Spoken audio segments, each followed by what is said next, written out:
Hello दोस्तों, नमस्कार। आपको मेरे channel property investment and journalist में स्वागत है। मेरा एक दूसरा भी चैनल है, पैसा और सुकून सब ठीक ठाक है। Kindly subscribe both the channel and give boost to the channel.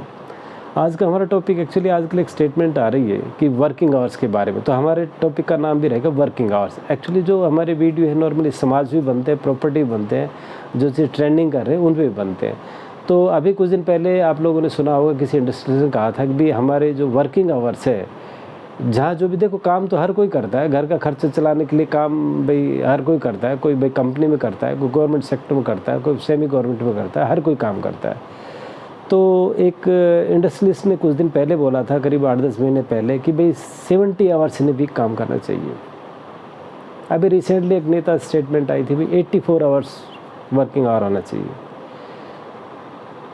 बहुत से बड़े अफसर भी भाई इसे धुन में मिलाने को कह देते हैं, हाँ वर्किंग आवर्स तो 50-60 घंटे होना ही चाहिए एक वीक में।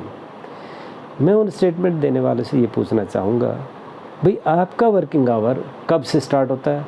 आपका वर्किंग आवर स्टार्ट होता है 24 आवर्स आपका, यानी कि जब आप सोते हो तब आपका वर्किंग आवर स्टार्ट नहीं है। अदरवाइज सारा ही आपका वर्किंग आवर्स है। आप तो भाई 18 घंटे क्या 20 घंटे तक भी काम करते हो। और चलो आपकी अदर कोई प्राइवेट लाइफ है भी, तो कम से कम आप भाई 18 घंटे 15 घंटे तो करते ही हो। आपका तो जो वर्किंग आवर काउंट होता है वो आप घर से जब निकलते हैं वहीं से काउंट शुरू हो जाता है, और जब घर में आते हो वही वहाँ पे आपका भाई वर्किंग आवर समाप्त हो जाता है। कहने का मतलब गाड़ी का टाइम, कहीं पार्टी का टाइम, किसी मिलने का टाइम, कहीं पे विजिटिंग का टाइम, सारा तो आपका वर्किंग आवर में आता है। लेकिन एक जो एक्चुअल बंदा जो काम कर रहा है, जिस आउटपुट से प्रोडक्टिव निकल रही है, प्रोडक्टिविटी आउट हो रही है, वो कहाँ तक काम करेगा? क्या वो भी आपकी तरह जैसे भाई गाड़ी में बैठा उसका भी काम इसी तरह आप काउंट स्टार्ट कर देते हो?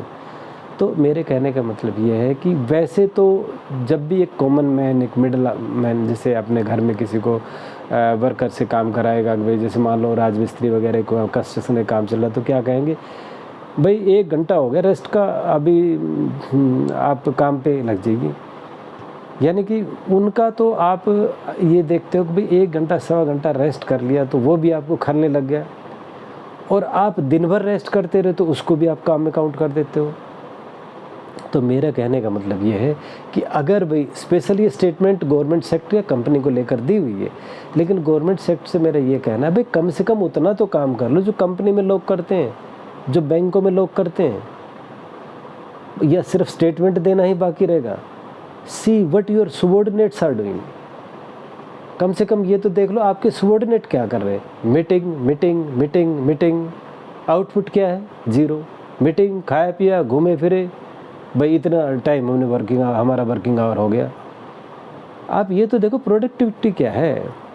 इतनी देर जो मीटिंग किया, इतनी देर जो आपने रोज़ मीटिंग करते हो, रोज़ आप स्नैक्स वगैरह ये सब चीज़ें, विजिटिंग वगैरह ये सब कुछ होता है, उसका आउटपुट क्या है? आप इस चीज़ को तो कैलकुलेट करो ना। कम से कम आप यही जान लो कि आपके सबॉर्डिनेट्स क्या करते हैं। भाई मेरा तो मानना ये है कि जितने भी A क्लास ऑफिसर है उससे डेली रिपोर्ट ली जाए कि व्हाट इज़ योर आउटपुट, कि प्रोडक्टिव क्या है। आपके अंडर जो स्टाफ था उनकी सिनर्जेटिक एक तरह से जो आउटपुट क्या है और आपका आउटपुट क्या है, इनसे भाई डेली एक तरह से लेना चाहिए। डेली भी अगर नहीं तो अल्टरनेट डेज में रिपोर्ट्स ज़रूर लेनी चाहिए कि what your subordinates are doing. Actually ऊपर वाले को पता लगे भाई काम है कितना, और इतना ही ज़्यादा काम अगर 70 आवर्स 84 आवर्स काम करने की ज़रूरत पड़ गई तो बहुत पब्लिक अनएम्प्लॉयड है, उसको आप आउटसोर्स कीजिए।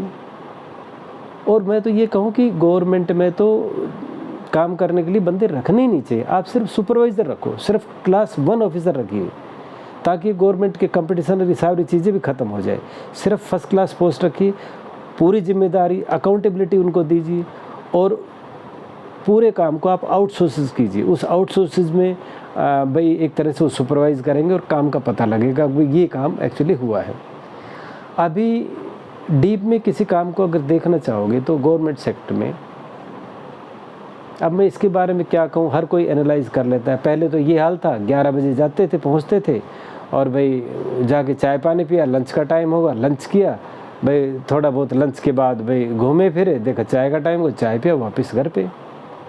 अभी थोड़ी बायोमेट्रिक लगने से ये हुआ है कि कम से कम लोग 1 घंटा पहले जाते हैं और 1 घंटा बाद में तक रुकते हैं। वेरेज टाइम अभी भी पूरा नहीं होता। किसी भी आप गवर्नमेंट का आप वो बायोमेट्रिक उठा के देख लीजिए, लगभग सारे यानी कि 95% लोग टाइम को फॉलो नहीं करते हैं। तो जब आप इस तरह का, जब आपसे गवर्नमेंट डिपार्टमेंट ही नहीं संभल रहे, तो एक जनरल स्टेटमेंट देने की क्या ज़रूरत है कि 70 आवर्स काम करिए, 84 आवर्स काम करिए। देखो कोई भी चीज़ प्रैक्टिकल हो, ये नहीं कि भी आप इंडस्ट्रियलिस्ट बन गए, पैसा बना लिया तो आप एक तरह से आपकी स्टेटमेंट इस तरह चलेगी, या फिर आप जैसे भाई ये कहोगे लोगों ने वोट से जिता दिया तो जो आप कहोगे वही चीज़ें फाइनल है। आप एक मीटिंग, एक तरह से कमेटी बनाइए, एक्सपर्ट की कमेटी बैठे, उनसे पूछिए भाई एक्चुअली काम क्या है, कितने वर्किंग आवर्स कितना होना चाहिए, क्या ये जो काम बटा हुआ है इस वर्किंग आवर्स सफिशिएंट है, क्या मैन पावर कम है, अगर कम है तो आउटसोर्स कीजिए, और अगर भाई हमारे पास मैन पावर ज़्यादा है तो अदर्स डिपार्टमेंट को दीजिए, उनको अदर्स काम कर दीजिए। एक तरफ तो ऐसा है कि भाई इतनी पब्लिक अनएम्प्लॉयड घूम रही है, और दूसरी तरफ ये है कि भाई गवर्नमेंट वालों के पास काम ही नहीं है। ये सारी रिस्पॉन्सिबिलिटी ऑफिसर्स पे आती है। अकाउंटेबिलिटी रखो, ऑफिसर्स फाइल साइन करता है, कोई चीज़ अगर उसमें मिसहैप होगी, फाइल में कुछ गड़बड़ होगी, तो मैं तो 10% रिस्पॉन्सिबिलिटी हूँ, 15% रिस्पॉन्सिबिलिटी, बाकी तो वो डीलिंग हेड जाने, उनकी गलती है, उसे पनिशमेंट मिलना चाहिए। अरे जब 15% में तो आप अच्छी चीज़ें लोगे, जो खराब उसकी जिम्मेदारी कौन लेगा? Should have a accountability to the officers. यानी कि बहुत कम केसेस ऐसे हैं जो ऑफिसर्स अकाउंटेबिलिटी नहीं लेता है। कम से कम भाई उससे अगर फाइनेंस रिकवरी नहीं होती तो उसके कैरियर पे कुछ तो डालिए। अब ये नहीं कि लॉबी बना ली, वो उसको बचा रहा है, वो उसको बचा रहा है, वो उसको बचा रहा है। इस तरह थोड़ी गवर्नमेंट चलती है। और अगर इस तरह ही गवर्नमेंट चलती है तो उसके रिजल्ट्स भी आपको पता है कि भाई डेवलप्ड कंट्री तो इंडिया बन लिया, कितना ही जोर लगा लो। गवर्नमेंट के अगर इस तरह से स्लैगिंग बिहेवियर रहा तो कभी भी ये डेवलप्ड कंट्री बन ही नहीं सकता। जब तक आप ऑफिसर्स को अकाउंटेबिलिटी फिक्स नहीं करोगे, जब तक आप भाई नहीं जानोगे what your subordinates are doing, और सिर्फ मीटिंग करते रहोगे without any productivity, I don't think that India will become a developed country. खैर ये तो मेरे अपने व्यूज़ हैं, और ये एक तरह से फ्रस्ट्रेशन नहीं है, बट कभी कभी ये चीज़ आ जाती है कि भी लोग सिर्फ लाइमलाइट में स्टेटमेंट दे के ही रहना चाहते हैं। तो मेरा एक छोटा सा वीडियो था। अगर भाई आप लोगों की भी कुछ इसके बारे में अगर लगता है आपको 80 आवर्स, 70 आवर्स, 84 आवर्स अगर वीक में एक गवर्नमेंट एम्प्लॉइज़ या कंपनी वालों के लिए ठीक है, तो आप प्लीज़ कमेंट दीजिए। अगर नहीं है तो भी कमेंट दीजिए।